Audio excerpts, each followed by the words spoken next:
Hello everybody, this is GI Railfan and welcome back to my channel. Today we're going to be discussing the Wabash 4th District, specifically the Wyatt wreck of 1973, which resulted in the deaths of 2 railroad employees, a brakeman and an engineer. Alright, and the cause of the wreck was a sabotage switch, where someone took the cover plate off of the gearbox of the switch and put railroad gravel in the gears, then put the cover plate back on after setting the switch, and the train unexpectedly ran into the siding because of this sabotage switch, and it impacted the back of grain hopper cars, destroying the entire front end of the train and killing those 2 railroad employees that I mentioned. The FBI was not able to find out who was responsible for this wreck, and no one came forward and confessed. So all of this time went by without this case being solved. And I just figured it was worth discussing. It was worth mentioning, worth talking about. Before we continue, I just want to kind of discuss little bitty details about the accident and, set the atmosphere for the environment and just talk about it in a very methodical way. So, it was the day before Thanksgiving. Okay, so I'm pretty sure in Wyatt, Indiana, there were families that were getting ready, for the holidays. And no one had any kind of inkling that anything would be amiss, such as a railroad crash. Everybody was preparing for the holiday season. It was spoiled because of this particular accident here. So at some point, now it could have been the day of the accident or maybe the day before, but at some point, Norfolk and Western engine number 2917 arrived at Montpelier, Ohio. I don't really know how to pronounce that. I call it Montpelier, Montpelier, Montpelier, Montpelier. I don't know how you pronounce that. Okay, but I'm going to call it Montpelier, okay? Montpelier, Ohio. Montpelier, I don't know. But anyway, Norfolk and Western engine number 2917 was a low hood GP7, and I have a photograph of it over here. That is the actual locomotive that was involved in the wreck. This is the locomotive that was smashed up. All right, and when you see the other pictures of this locomotive, you're going to be like, what the hell? All right, but this is engine number 2917. This is the lead engine where the engineer and the brakeman lost their lives. So we will be looking on the brakeman side of the locomotive, okay? And the driver's engineer side would have been on the other side of the locomotive, okay? And I'm not really sure where this picture was taken, but that is extra 2917. So the locomotive departed Montpelier, Ohio, and traversed down the Wabash 4th District on November 27, 1973, and that day would be the last day that this locomotive would ever be used for anything, because it was totally destroyed as a result of the accident, okay? So let's talk about the last trip of extra 2917, okay? As I stated, it was a low hood GP7. It was coupled as the lead of 2 sister locomotives.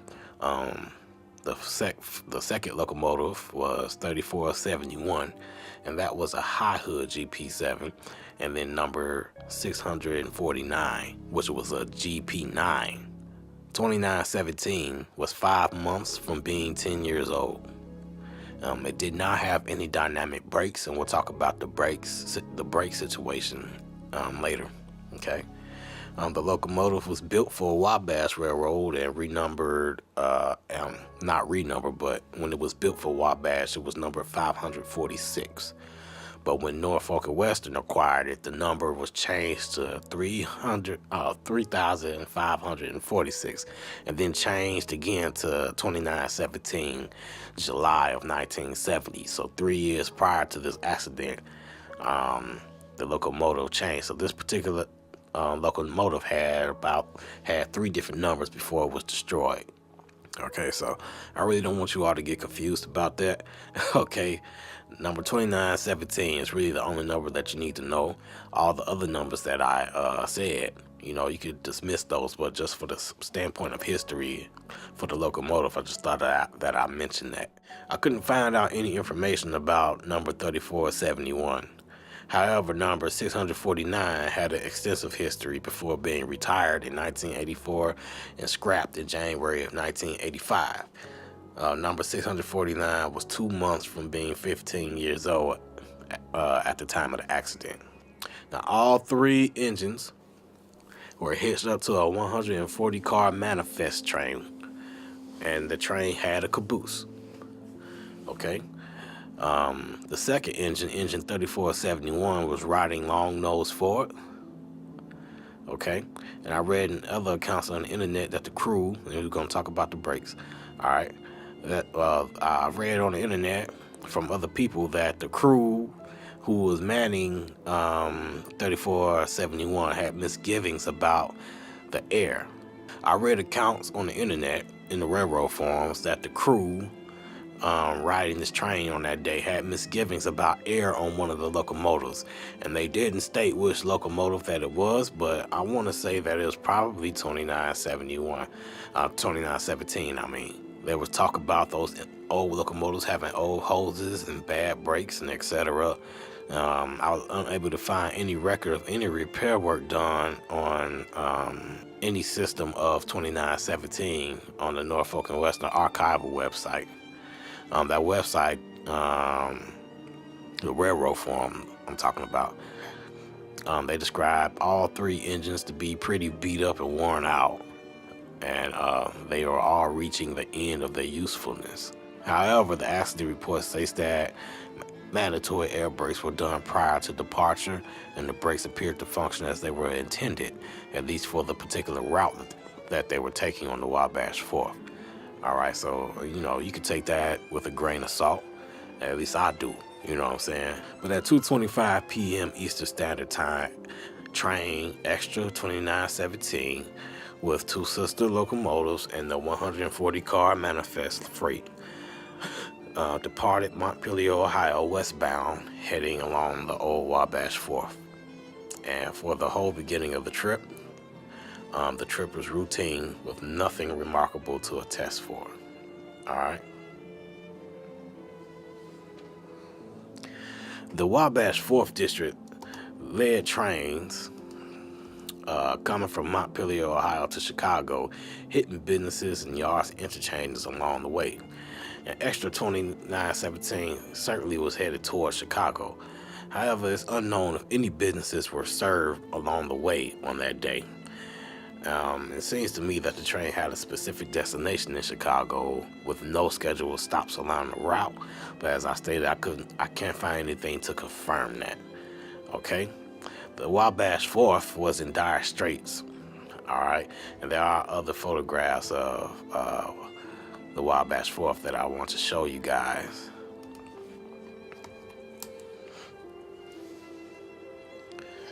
All right, this is a photograph from someone, and I don't know the name of the photographer, but if he happens to see this particular photograph on this video, you know, feel free to tell everybody that this is your photo. But this engine, these locomotives were on the Wabash 4th District, and you can see the condition of the Wabash 4th District at the time that accident at the time that this photograph was taken. All right, it don't want to make itself bigger for me for some reason. Okay. You see the condition of the tracks here. They are very rusted. The fish plates are old. All right, you can see the condition of the railroad ties. It's all matted down. There haven't been any ballast work done on this. I mean, you can look at these tracks and tell that there was no maintenance done to it at all, at least on this section of the Wabash 4th. And according to other accounts from other railroaders, the whole entire Wabash 4th basically pretty much, you know, looked like this. And I could attest, especially in Gary after Norfolk and Southern took over, they did nothing to the Wabash 4th, that particular portion of the Wabash 4th that remained in Gary. All right, it pretty much looked just like this for the whole entire route until it was ripped up in 2014 or 15, I believe. All right. But yeah, you can see the condition of the tracks, and you also can see the condition of the locomotives themselves. You see how old they are, how rusted out they are, you know. So when the accident report says air brake testing was done and nothing, was seen that was out of the ordinary, I don't think that I fully believe that. Okay, but whatever. Take it with a grain of salt. In fact, up to the day of the accident, it was at least 25 years since any major railroad work was done along that length of track, especially on that part of Indiana. And Norfolk and Western didn't acquire the Wabash until the early 60s. So when the Wabash did when Wabash last did any major work up until November 22nd, 1973, neither they nor Norfolk and Western invested any capital in modernizing the Wabash Wharf. As a result, the Wabash Wharf was left as dark territory, and there were few to no automatic blocking systems, no continuously welded rails, it had old signal stands that were dirty and beat up and kept, and they were kept to meet bare minimum requirements for legal operation. All right, none of the signals were updated or anything of that nature.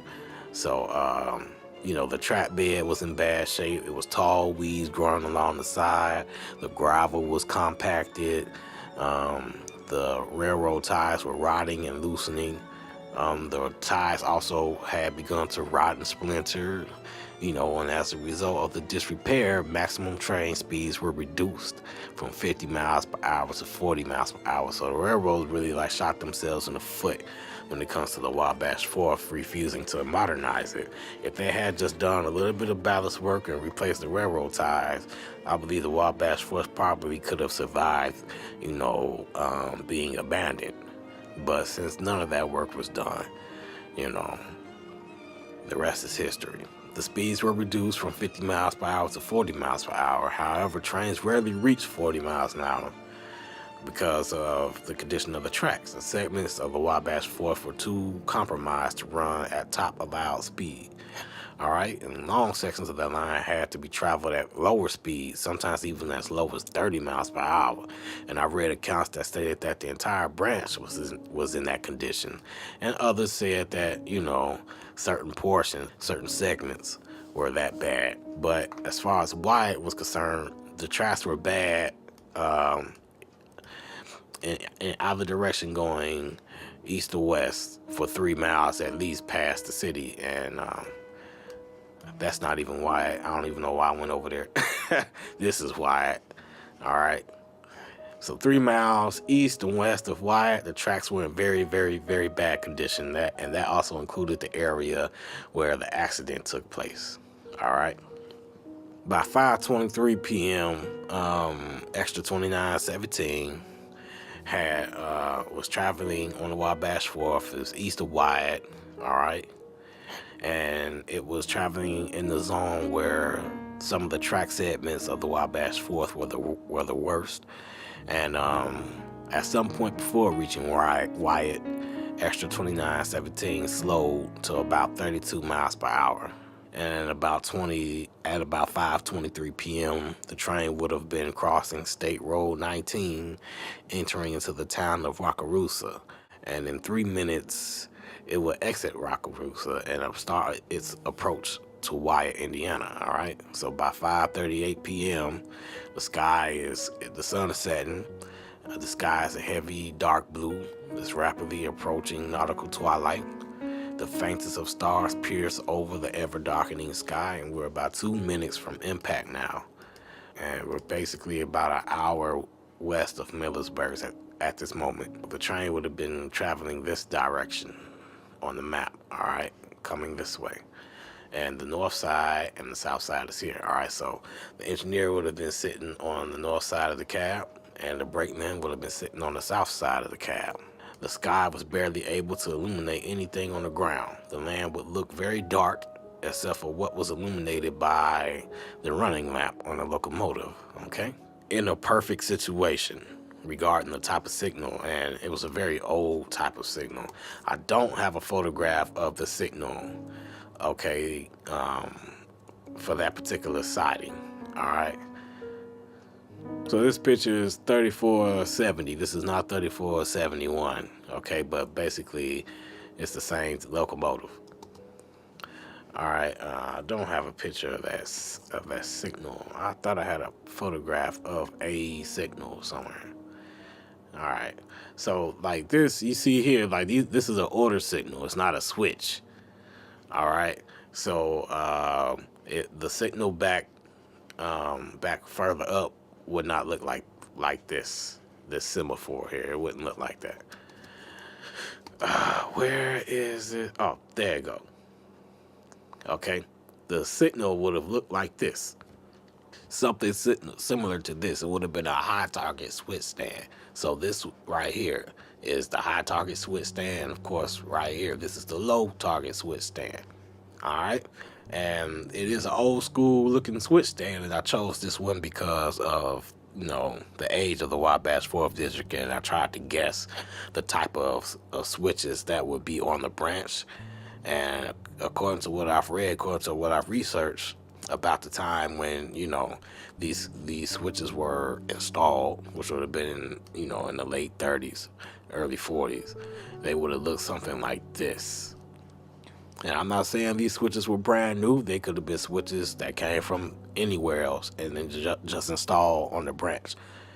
Okay, but basically, this is what a high target switch stand looks like, and it was a high target switch stand that sat back here. All right, where am I? Right here. Okay.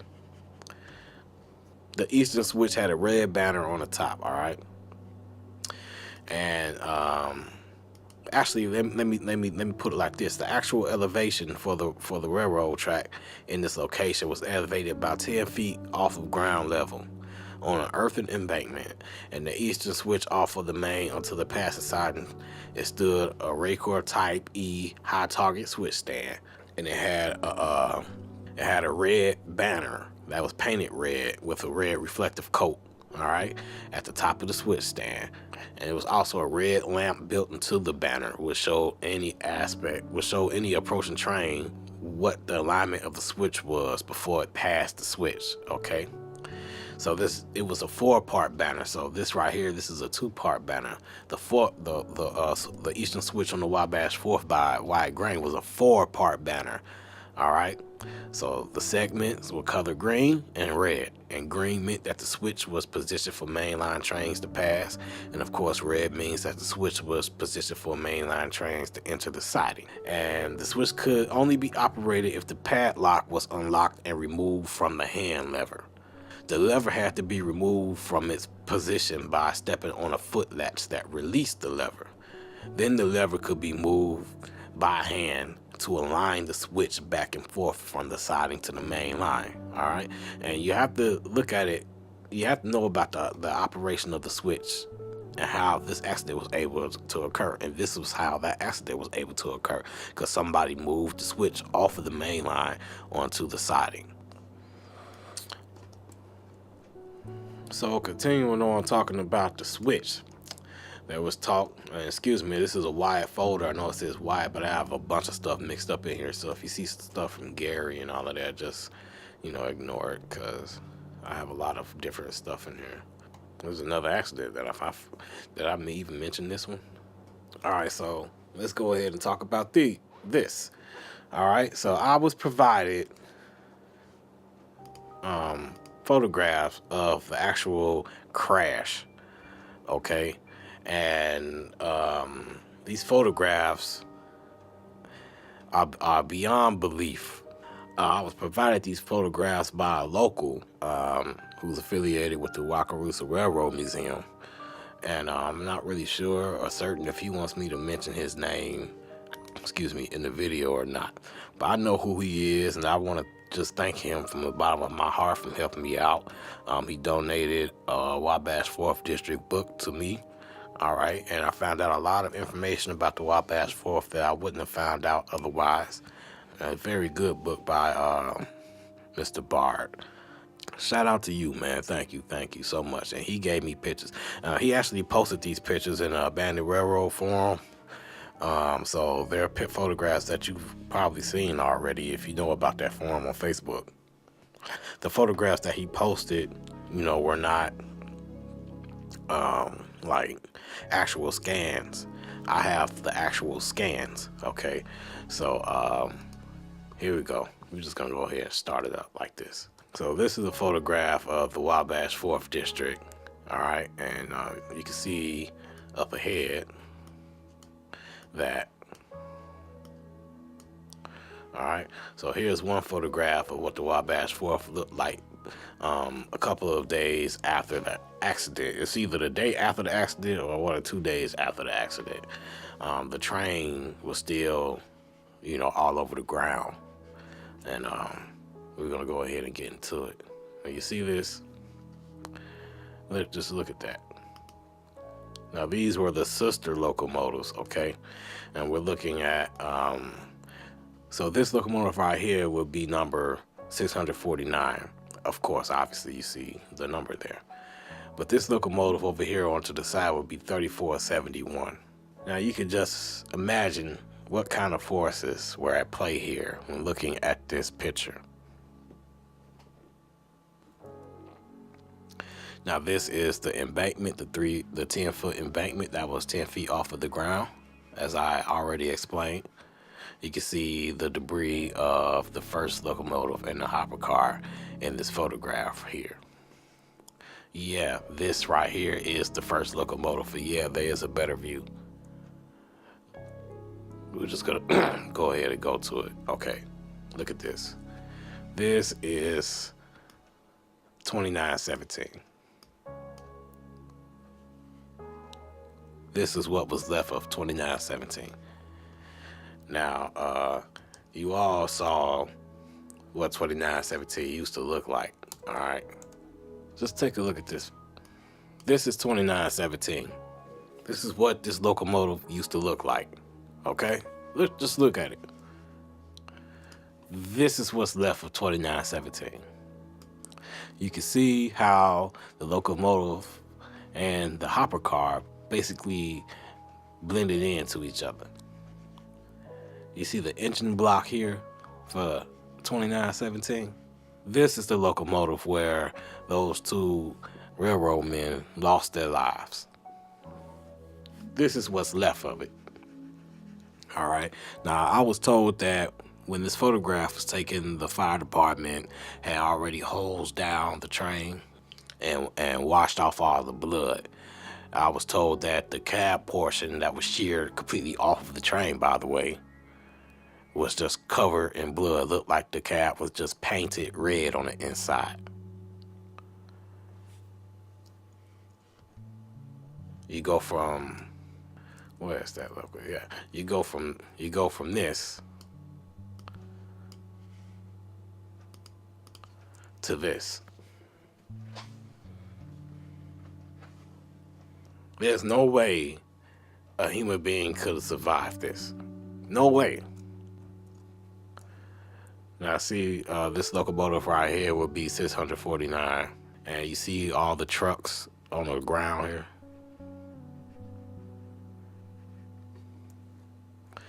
That is the siding back there.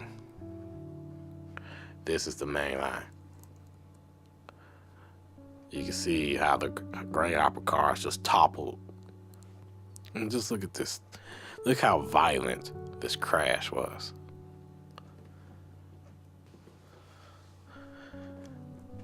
This hopper car was tossed with enough force to peel the earth.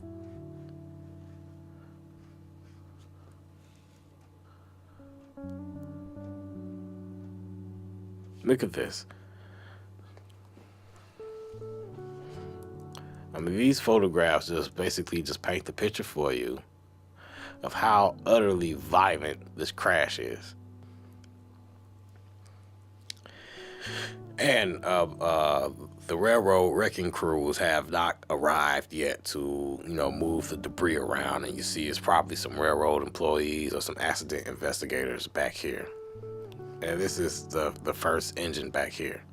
The engine block for the first engine right there. Okay. these locomotives toppled. You know how heavy locomotives are. They toppled like toys. I believe there was an account where some people made their escape out of a window, probably from the cab of 3471 here on the ground. I believe one of the crewmen actually had their hand caught between the locomotive and the ground, and railroad crew actually had to like cut a part of the locomotive away to be able to free that guy. Well, but some crew were able to climb out of the cabs on their own without any assistance. And, there were a number of injuries, but the two worst ones were the deaths of the engineer of the train and the brakeman who was sitting in the front of the cab. I mean, you see these trucks here? I'm very quite certain that these come from the grain hopper cars. They're just tossed to the other side of the embankment like nothing. Like nothing. I mean, look at this. Here, you see the fuel tank. Had a discussion with the guy who sent me these photos.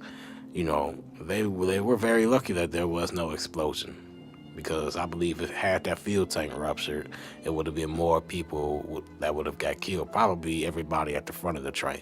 There was crew in the caboose. Okay. And the story with the caboose is, of course, they were at the end of the train, so they felt the train start braking, but they had no idea what was going on. They didn't see the train going to the siding. They felt the impact, and at the end of a 140 car train, an impact at the back of the train, it's not going to be as destructive as it is in the front of the train, but it was enough to lift those guys in the caboose off of their seat. I knew the pictures of the accident would be pretty gruesome. And these are photographs from the day after. So what I don't know is, if the positions of everything that what I'm looking at right now are the actual rest positions of most of the debris. And I would say probably not. I would say that some of this debris was moved, to be able to get, rescue workers to be able to get to, whoever was trapped in the cab, hose the train down and secure the area, whatever the case may be. Probably was a lot of debris that was moved to the side, and most of that probably wasn't a result of accident.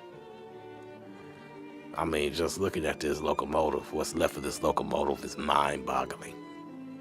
Like you wouldn't be able to tell that was a locomotive unless I told you. You see the side panel here. You see how this little blunted side right here, this panel here, this is clearly seen in the other photograph. It's this little piece right here. Let's see, you got the blunted end right there. You see how it's tapered right there, a little curve. You go back to the photo and bring it back up. That's that same piece. Like, this train was literally like obliterated. This locomotive was just obliterated. And down here is probably pieces of the cab. And remember I told you the cab was completely sheared off? All right, and you can see here what looks like maybe windows right here. Now I'm pretty certain what I'm looking at, this debris down here on the ground, is the cab. It's unrecognizable.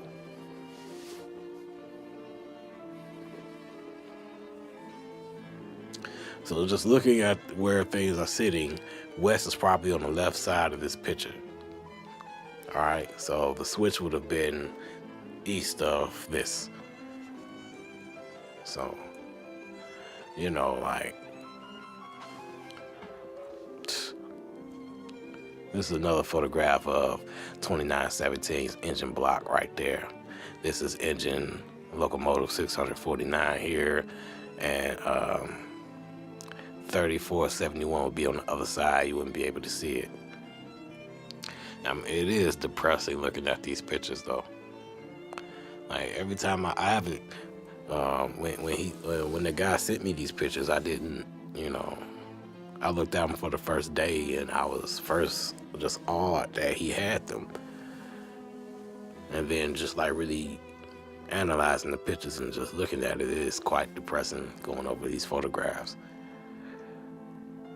But, for my purposes, I have to look at these pictures. This is just terrible, man. Just terrible. I really don't know the way to describe it.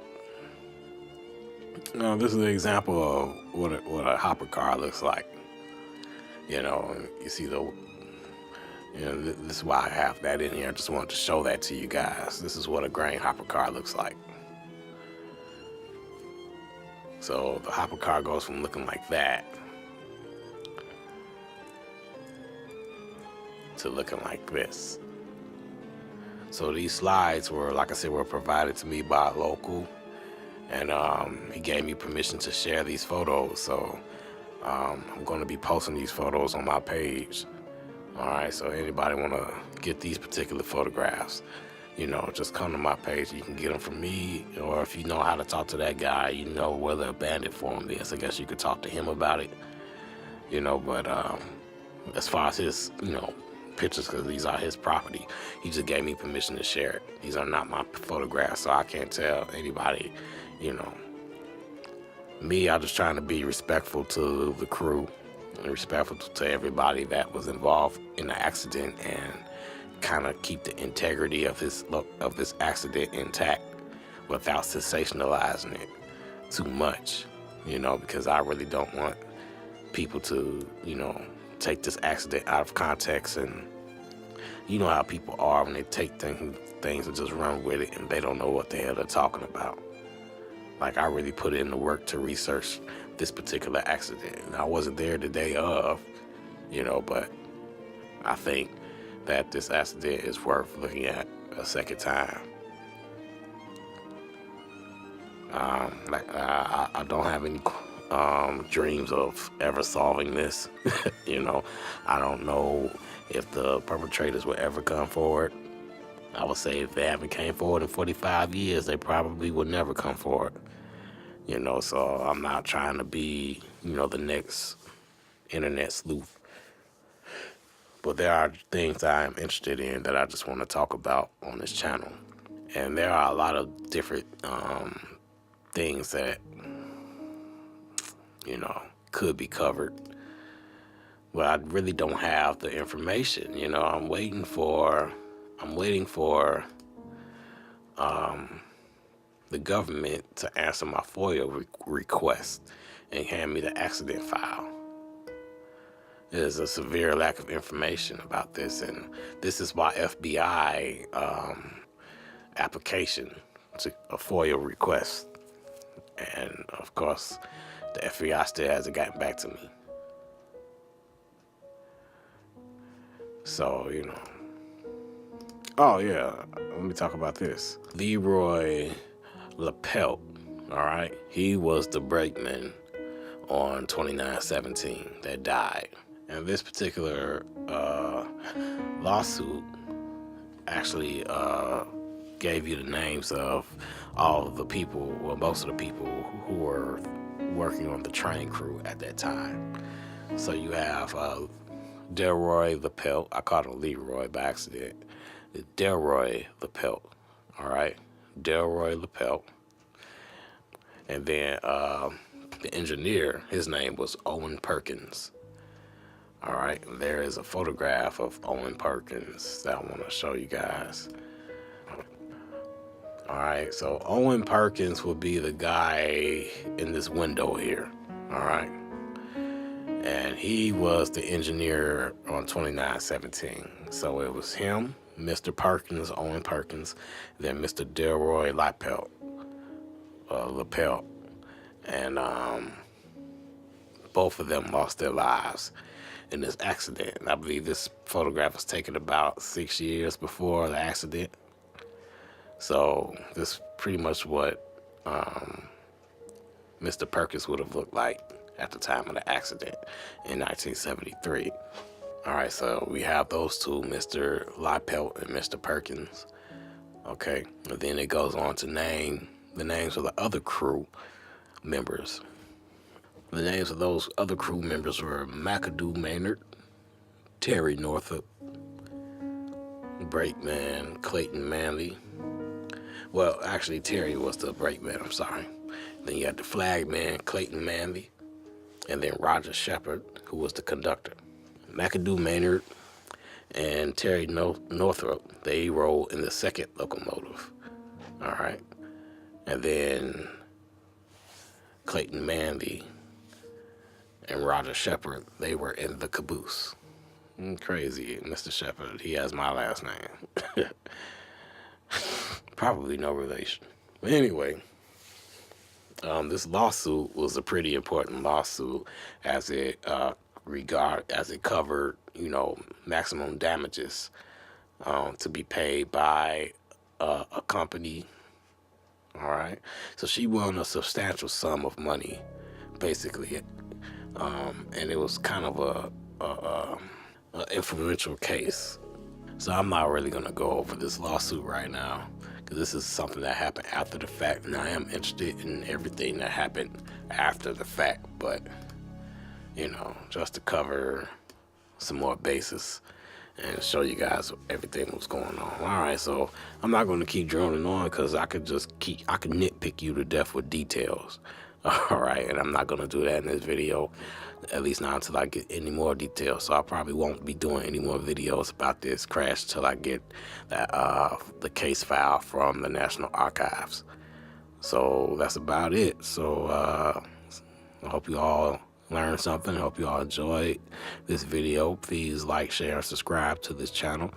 I am a very weird type of railroad fan, because I'm interested in oral history, and I'm interested in the things that are abandoned. Even though I do have a love for filming trains, I really don't do that a lot on this channel, but I am a rail fan nonetheless. So come to my blog. That's where I post a lot of videos. I post a lot of railroad news.